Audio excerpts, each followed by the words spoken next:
الحمد للہ رب العالمین وصلی اللہ علی سیدنا محمد وآلہ الطاہرین۔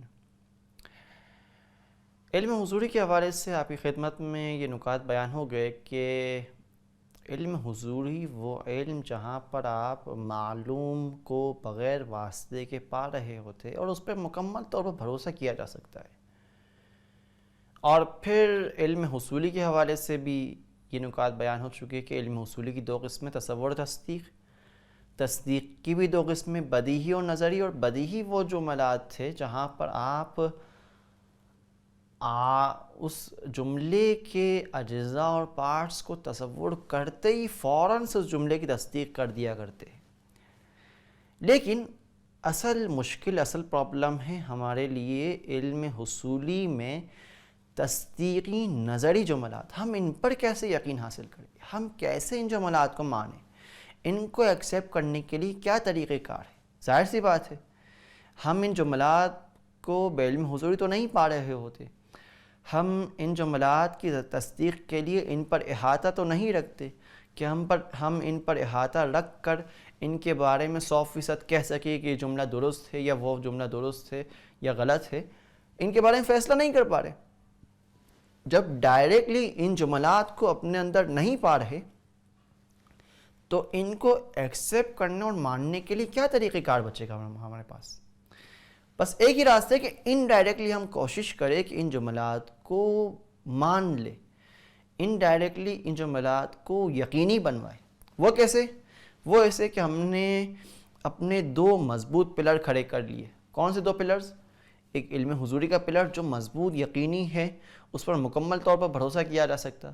ایک بدیہی اولیہ جو کہ علم حصولی ہونے کے باوجود، کیونکہ ہم ان کے اجزاء کو تصور کرتے ہی فوراً سے ان پر یقین کر لیتے، ان کو مان لیتے، ایکسیپٹ کر لیتے، لہٰذا یہ بھی یقینی 100%، اس پہ بھی کسی قسم کے شک اور شبہے کی گنجائش نہیں۔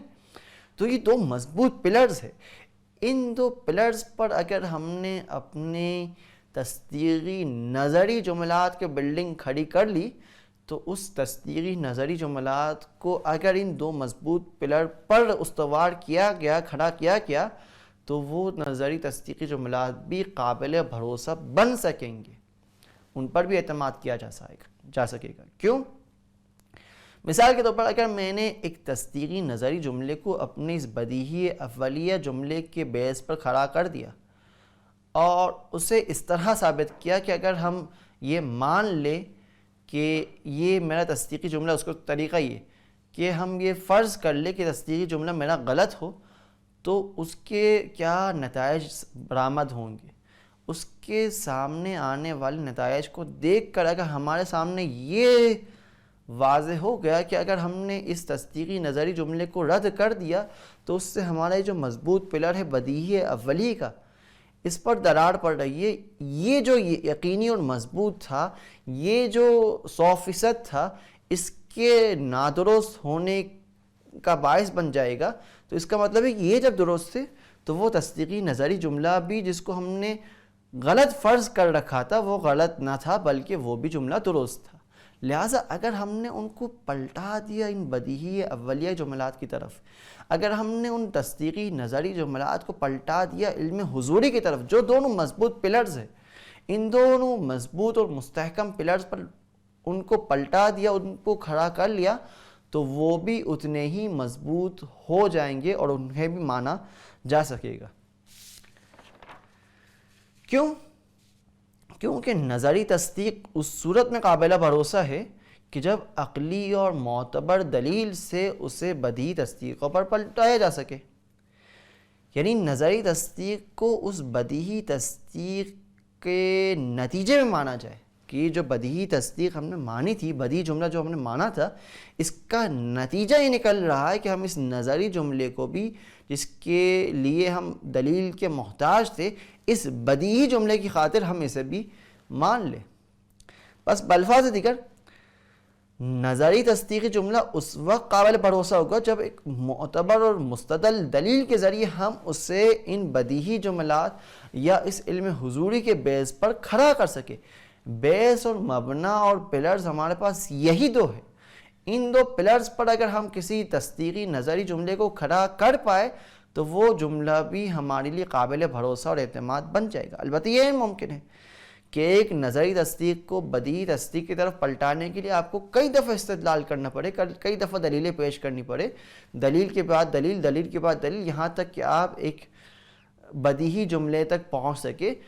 یہ بات اس کی وجہ سے ہم اس تصدیقی نظری جملے کو ایسا نہیں کہ چھوڑ دیں گے، نہیں، اگر اس کا بالآخر پلٹنا اینڈ اور خاتمہ اس بدیہی اولی کی طرف ہو رہا ہے تو ہم اسے مان لیں گے، اسے ایکسیپٹ کر لیں گے۔ ایسا نہیں کہ اگر وہ بہت دیر سے کئی دلیلوں کے بعد پلٹ رہا ہے تو ہم اسے دور ہونے کی وجہ سے رد کر دیں، نہیں، اگر ہم نے اس پورے دلیل اور دلیل اور دلیل پیش کرنے کے دوران ہم نے کوئی غلطی نہیں کی اور اسے مکمل طور پر بدیہی اولیہ کی طرف پلٹا دیا، بدیہی کی طرف پلٹا دیا، تو ہم اسے کیوں نہ مانیں، ہم اسے ایکسیپٹ کر لیں گے۔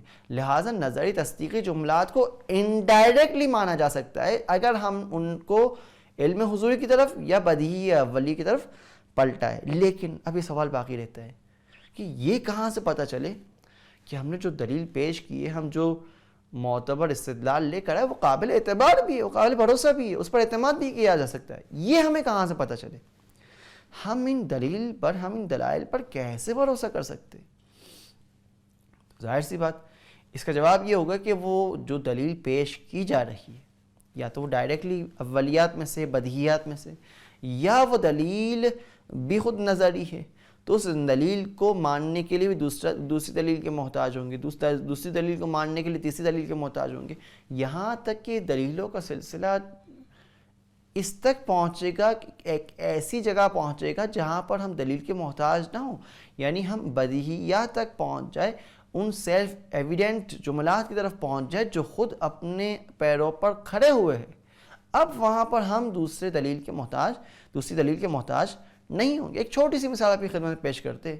مثال کے طور پر اگر جب ہم کہتے ہیں کہ ہر اے بی ہے اور ہر بی سی ہے، تو نتیجہ کیا نکلے گا کہ ہر اے از اکول ٹو سی، ہر اے سی قرار پائے گا۔ اب ہم نے جو جملات پیش کیے، اگر ہم پہلے جملے کو بعلم حضوری یا بدیہی کے طور پر مان رہے ہیں، دوسرے جملے کو مان رہے ہیں یا اس کو بدیہی کی طرف پلٹا دیا ہے، تو ہم ان دو جملات سے نتیجہ نکال سکتے ہیں کہ ہر اے سی ہے۔ کیوں؟ کیونکہ ہم نے اس کو بیس کیا ہے ان دو جملات پر، جن دو جملات کو ہم نے مان لیا اور ایکسیپٹ کر لیا ہے۔ لہٰذا تصدیقی جملات اس وقت ویلیوبل قرار پائیں گے جب انہیں معتبر یقینی دلیل سے بدیہی جملات کے بیس پر کھڑا کیا جائے۔ مثال کے طور پر جب ہمارے سامنے ایک میتھمیٹیکل پرابلم پیش آتا ہے اور ہم اس کو سولو کرتے ہیں، تو یہ ہمارا سولوشن میتھمیٹیکل رولز کے مطابق ہوتا ہے، اس پر ڈیپینڈ کرتا ہے، اور یہ ممکن ہے کہ ان قوانین کا درست ہونا، ان کے اندر جو رولز اینڈ ریگولیشن ہے، میتھمیٹیکل رولز اینڈ ریگولیشن، وہ کسی دوسرے قوانین پر، دوسرے رولز اینڈ ریگولیشن پر مبتنی ہوں، وہ ڈیپینڈڈ آن ادر رولز۔ تو بالآخر ان رولز کا پلٹنا ایک ایسے مقام پر ہوگا جہاں پر وہ آ کر بدیہی اور ثابت شدہ ہوں گے، اور اب وہاں پر آپ کسی اور دوسری دلیل کے محتاج نہیں ہوں گے۔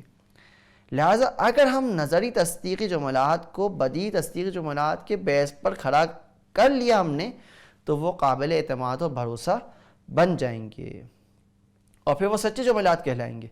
اور یہی ہے معیار اور ملاک ایپسٹیمولوجی میں تصدیقی نظری جملات کے حوالے سے، اگر ہم نے ان کو بدیہی جملات پر کھڑا کر دیا، بدیہی جملات کے پیروں پر کھڑا کر دیا، تو وہ بھی آپ کے لیے قابل بھروسہ ہے، آپ ان جملات کو استعمال کر سکتے، سچ مان سکتے۔ لیکن اگر ہم ایسا نہ کر سکے، اگر تصدیقی نظری جملے کو ایک بدیہی پر نہ پلٹا سکے، مثال کے طور پر کوئی اگر آ کے یہ دعویٰ کرنا شروع کر دے کہ 2030 میں مثال کے طور پر یہ کائنات ختم ہو جائے گی، یہ دنیا ختم ہو جائے گی، تو اس کا یہ دعویٰ کرنا بغیر دلیل کے ہے، جس طرح بہت سارے لوگوں نے دعویٰ کیا کہ 2012 میں ختم ہو جائے گی، 2009 میں ختم ہو جائے گی، 2020 میں ختم ہو جائے گی۔ جو دعویٰ کرنے والے بار بار دعویٰ کر رہے ہوتے اور پیچھے ان کے پاس کوئی دلیل نہیں ہوتی، تو ان کا یہ کھوکھلا دعویٰ ہے، اس کسی بیس پر نہیں کھڑا ہوا، اب یہ قابل اعتماد نہیں، قابل بھروسہ نہیں، ہم اس کے دعویٰ کو نہیں مانیں گے۔